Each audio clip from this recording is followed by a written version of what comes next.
తనకు ఎలాంటి సంబంధం లేదని ఆదిలాబాద్ జిల్లా ఖానాపూర్ ఎమ్మెల్యే బొజ్జు తెలియజేశారు.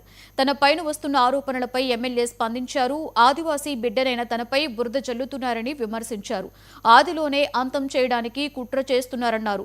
కృష్ణ తన మిత్రుడైనప్పటికీ అతని నిజ స్వరూపం తెలిసిన తరువాత పక్కన పెట్టేశానని తెలిపారు.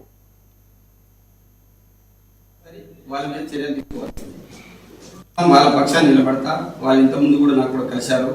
అంటే రీసెంట్ హైదరాబాద్ వచ్చిన వెంటనే నాకు కొంతమంది నాకు ఫోన్ చేసి మాట్లాడారు.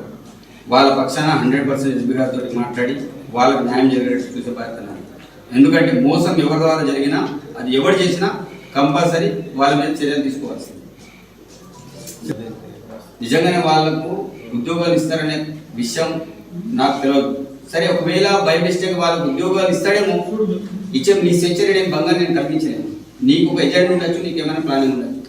బట్ నాకు అనిపించిన, నాకు వ్యక్తిగతంగా నాకు అనిపించింది, అరే ఇది ఏదో ఉందనుకుని నేను దూరం పెట్టేసాను. ఒకవేళ నేను అదే రోజు నేను ఏమైనా ప్రెస్ మీట్ పెట్టాను, అతను ఏమైనా తోపు లీడరా, దేనికి అతను ఏదైనా పెద్ద ఫైనాన్సర్ ఏంటి, ఏ విషయంలో నేను అతన్ని ఖండించాను. కానీ అక్రమాలు అప్పుడే జరుగుతున్నాయి తెలిసింది కదా. లేచినప్పుడు దాదాపు 400 మంది 500 మంది డబ్బులు పెట్టిర్రు.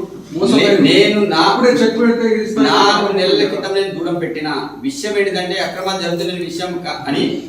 దానికంటే ముందు వాస్తవంగా నాకు కొంత అనుమానం వచ్చింది. డబ్బుల విషయం ఏదైనా అనుమానం వచ్చినప్పుడే మనం కొంత దూరం పెట్టినాం. దూరం పెట్టినప్పుడు చాలా మంది మనల్ని అప్లై చేసినప్పుడు జాగ్రత్త కూడా మనం చెప్పినాం. ఎంతమంది ఇప్పుడు ఏ బేస్ మీద చెప్తాము, ఏదైనా నా దగ్గర వచ్చినప్పుడు అది ఎంతవరకు వాస్తవమని చెప్తాము. ఇంకొకటి చాలా మంది నా ఆఫీస్ అక్కడ ఉంది, వాళ్ళ ఆఫీస్ పైన, కింద నా ఆఫీస్, పైన వాళ్ళ ఆఫీస్. ఎవడైనా వచ్చింది అక్కడ బోర్డు మన కూడా ఉంది.